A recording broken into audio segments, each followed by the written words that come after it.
आज हम लोग पढ़ेंगे बच्चों व्याकरण मंजरी का लेसन नंबर 10, जिसका नाम है बच्चों क्रिया। क्रिया पाठ को पढ़ने से पहले क्रिया शब्द के अर्थ को समझेंगे कि क्रिया का अर्थ होता है क्या। क्रिया का अर्थ होता है बच्चों किसी काम का करना या होना पाया जाता है, उसे हम क्रिया कहते हैं। तो आइए यहाँ जैसे देखिए बच्चों, मोहन पतंग उड़ाता है। यहाँ कौन सा कार्य कर रहा है? मोहन पतंग उड़ाने का कार्य कर रहा है। राधिका नाचती है। यहाँ राधिका क्या काम कर रही है बच्चों? राधिका नाचती है, यानी राधिका नाचने का काम कर रही है। बंदर केला खा रहा है। यहाँ बंदर क्या कर रहा है बच्चों? बंदर केला खाने का काम कर रहा है।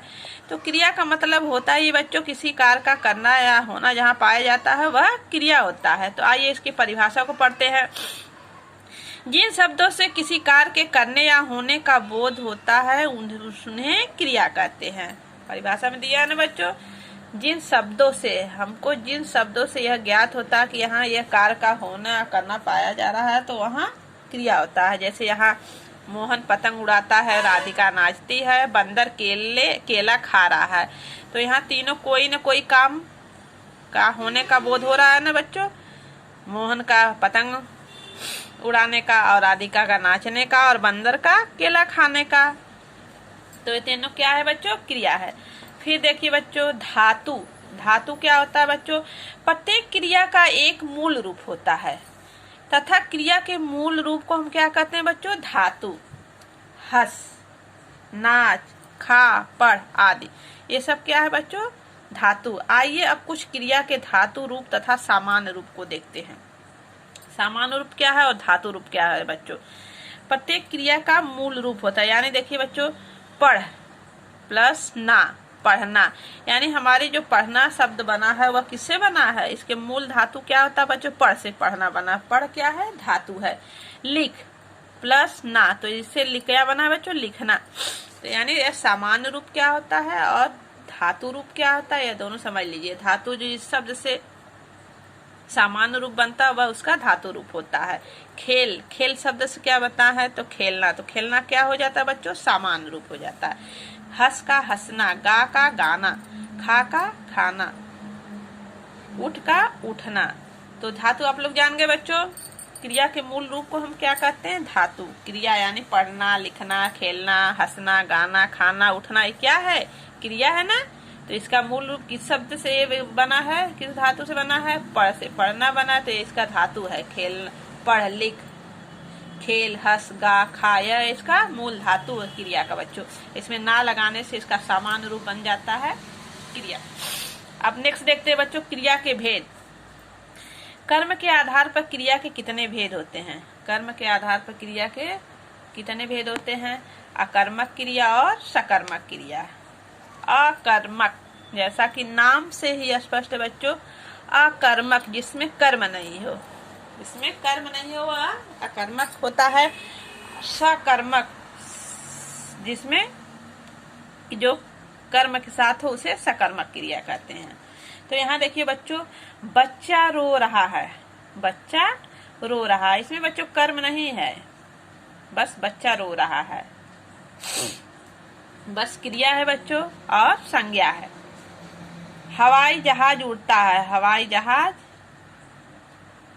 उड़ता है, यानी बच्चों यहाँ भी कर्म नहीं है। कौन सा क्रिया है? अकर्मक क्रिया है, इसमें कर्म नहीं है, बस संज्ञा है और क्रिया है।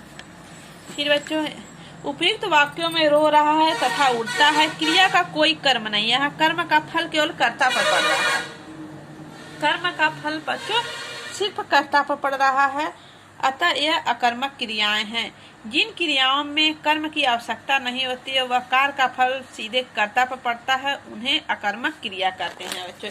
इसमें कर्ता का फल सीधे क्रिया पर पड़ता है। यानी बच्चों देखो, जैसे यहाँ बच्चा रो रहा है तो यहाँ क्रिया का फल बच्चा यह क्या है? कर्ता है, और यह रोने का कार्य सीधे कर्म का फल कर्ता पर पड़ता है, कर्म पर उस पर नहीं पड़ता बच्चों। यहाँ कर्ता क्या है? बच्चा है, और रो रहा है क्रिया है, तो क्रिया का सीधे प्रभाव बच्चे पर पड़ रहा है बच्चों। अगर यही रहता बच्चा बहुत तेजी से रो रहा है तो बीच में कर्म आ जाता तो कर्म पर पड़ता, लेकिन सीधे बच्चा रो रहा है, बस क्रिया का प्रभाव कर्ता पर पड़ रहा है। हवाई जहाज उड़ता है, यहाँ भी बस उड़ता क्या है बच्चों, क्रिया है, और हवाई जहाज करता है तो क्रिया का प्रभाव कर्ता पर पड़ रहा है। नेक्स्ट देखते हैं बच्चों, अकर्मक क्रिया, हंसना, रोना, नहाना, सोना, जागना, बरसना, मरना, उछलना, उगना, डरना, गिरना आदि जैसे, ये सब क्या है बच्चों, अकर्मक क्रिया है। अब सकर्मक क्रिया देखते हैं बच्चों। सकर्मक क्रिया, गाय घास खाती है, गाय घास खाती है। अखिला गीत गाती है, यहाँ देखिए बच्चों बस सिर्फ हो जाता गाय खाती है तो ये क्या हो जाता, अकर्मक।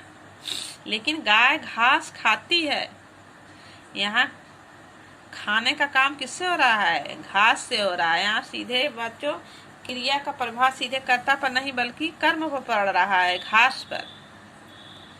अखिला गीत गाती है, अखिला गीत गाती है, यहाँ बच्चों अखिला गाती है नहीं है, बस यहाँ क्रिया का प्रभाव सीधे अखिला पर नहीं पड़ रहा है बल्कि गीत जो कर्म है उस पर पड़ रहा है। अखिला गीत गाती है, तो यहाँ इससे ये समझ में आता है बच्चों ये सकर्मक क्रिया। उपयुक्त वाक्यों में खाती है तथा गाती है क्रिया का फल गाय तथा अखिला कर्ता पर न पड़कर घास पर पड़ रहा है, गीता कर्म पर पड़ रहा है, अतः ये सकर्मक क्रियाएं हैं। जो बात हमने कही बच्चों वही बात बता रहा है कि यहाँ गाय का संबंध सीधे खाने से सिर्फ नहीं है, घास से है, कर्म से है, और अखिला का संबंध सिर्फ गाने से नहीं बल्कि उसके कर्म, कौन सा कर्म कर रही है, गीत गाने का काम कर रही है, गीत से है। जिन क्रियाओं से कर्म की आवश्यकता होती है तथा क्रियाओं का फल कर्म पड़ता है तो उसे सकर्मक क्रिया कहते हैं।